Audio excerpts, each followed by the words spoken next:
കിളിയേ കിളിയേ മണിമണിമേഘത്തോപ്പിൽ ഒരു മലർന്നുള്ളാൻ പോകും അഴകിനഴകേ.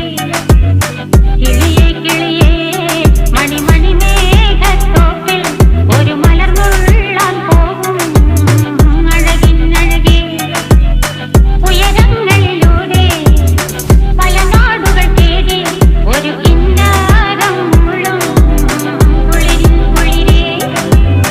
കിളിയേ കിളിയേ മണിമണിമേഘത്തോപ്പിൽ ഒരു മലർന്നുള്ളാൻ പോകും അഴകിനഴകേ. കിളിയേ കിളിയേ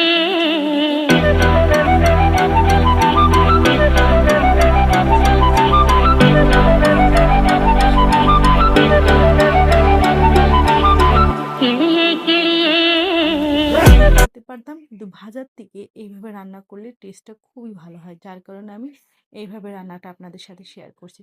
তো দেখেন আমার কিন্তু পানিটা অনেকটাই শুকিয়ে শুকিয়ে আসছে, আর এই যে মশলাটা দেখেন খুব ভালোভাবে আলুর ভিতরে ঢুকে গেছে।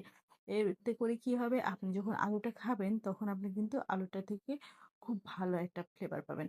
তো দেখেন এই যে এই পর্যায়ে এখানে আমি গরম পানি অ্যাড করে দিয়েছি, আপনার চাইলে এখানে ঠান্ডা পানিও অ্যাড করতে পারেন।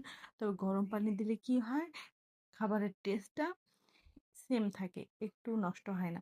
তো এখানে দেখেন আমি গরম পানি দিয়ে দিয়েছি, দিয়ে এদিকে আবার এটা করার জন্য আমি অপর পাত্রে একটু ফোড়ন দেওয়ার জন্য ইয়ে পেঁয়াজ আর জিরাটাকে একটু টেলে নিয়েছি। তো যখন দেখবেন আপনার আলুটা একটু কষে কষে এসেছে, ঠিক তখন এই যে এই ফোড়নটা এখানে দিয়ে দেবেন। এতে করে কি হবে, আপনার এখানকার টেস্টটা বহুগুণ বেড়ে যাবে, এবং যেহেতু এটা নিরামিষ, এটা কিন্তু দেখতেও সুন্দর হবে, এটা খেতেও ভালো লাগবে।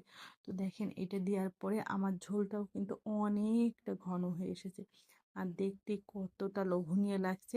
আরও এটা রান্না হয়েছে মাটির চুলায়, তো বুঝতেই পারছেন এটা খেতে কতটা ভালো হবে। তো দেখেন আমার রান্না শেষ, এটার লুকটা কত সুন্দর হয়েছে।